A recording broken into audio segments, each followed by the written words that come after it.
你是个闲乎乎，趁我不在家，你又偷偷拿东西出门干什么去啊？公公啊，我好长时间啊没去我姐家了呀。上次洋洋回去，我也没送她回去。今天没什么事情啊，我啊想去看看我姐。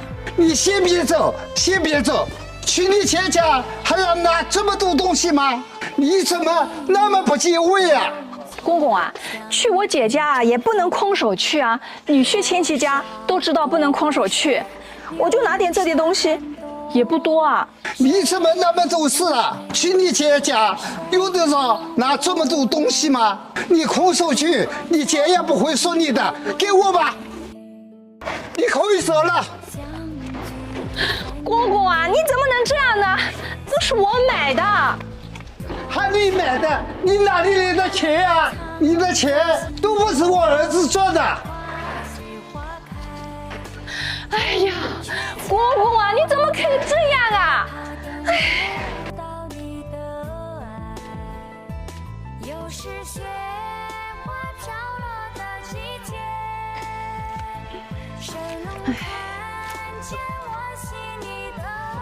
火火，你不是去你姐家了吗？坐在这里干什么？还不赶紧去收拾收拾！婆婆啊，公公我买了礼品，想上我姐家去，被公公看到了，他非不让我拿，他给我拿走了，他还叫我空手去。你这傻孩子，他给你拿走了，你就不会找他拿回来？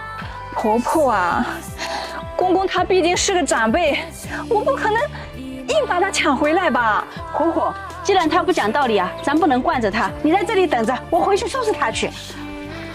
哎，婆婆，你别去了，别去又吵架了。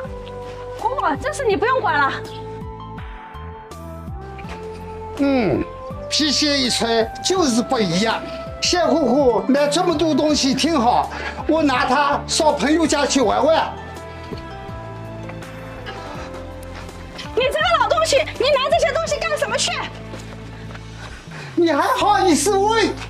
你不知道我有多长时间没去我朋友富贵家了？我去看看我兄弟。你这个老头子，你怎么能干这样的事呢？儿媳妇买的东西，你拿着上你朋友家去，这算怎么回事？你看啊，把你厉害的，你是不是傻啊？谁买不是买，他买了，我们不是省钱了？我朋友在家里整天省吃俭用，我拿些补品给他补补。我又不是不让你去，你拿儿媳妇的东西算什么呢？有你这样当公公的吗？你真为管闲事，跟不走往外管。那是我好朋友，他困难，我不想着他，谁想着他呀？你总想着你的兄弟，自从儿媳妇嫁到我们家来，你是怎么对他的？是，你看你唧唧歪歪的，我不就拿点东西吗？你还没完没了了。你拿走的不光是东西，还有人心。你这样对待儿媳妇，你让儿媳妇以后怎么孝敬你？行了行了，别说了，东西我不要了，你拿走吧。你以为光把东西还回来就行了？你看把儿媳妇委屈的，你自己说说看该怎么办？东西我都给他了，你还想怎么样？你不知道怎么样是吧？那我和你说，你养老金啊，不是刚拿回来2000吗？你拿出1000来，就当安慰安慰火火。哎呦，你这个老太婆，竟能狮子大开口！这可是我的养老金，还给他1000块钱，我1分钱都没有。你拿不拿？你不拿，我立马给儿子打电话。哎呀，别，这点小事别给儿子打电话，拿去吧，我给。老头子，你给我听好了，老不管少事，你要再这样，我就给咱儿子打电话，让他看看啊，你在家啊是怎么当公公的。嘿，哼！哎，今天干的什么事啊？早知道就不拿礼盒了，还贴了我养老金1000块钱。哎。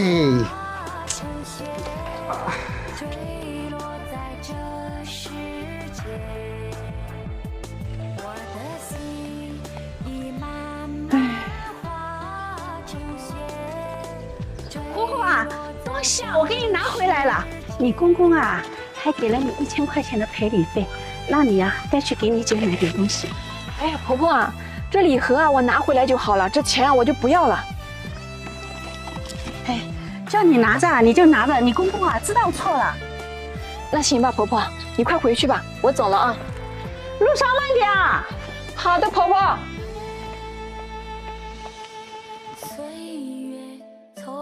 锅中倒入山药，山药比较痒，我们一定要戴手套。然后再放入冰糖、蜂蜜、白糖。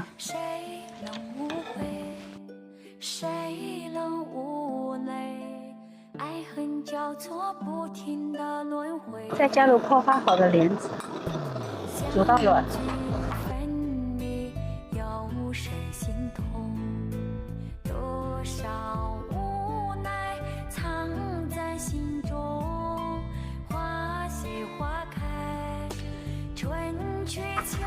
你不吃饭是吧？行，你别吃了，我留着给火火吃。你想得美，给他吃。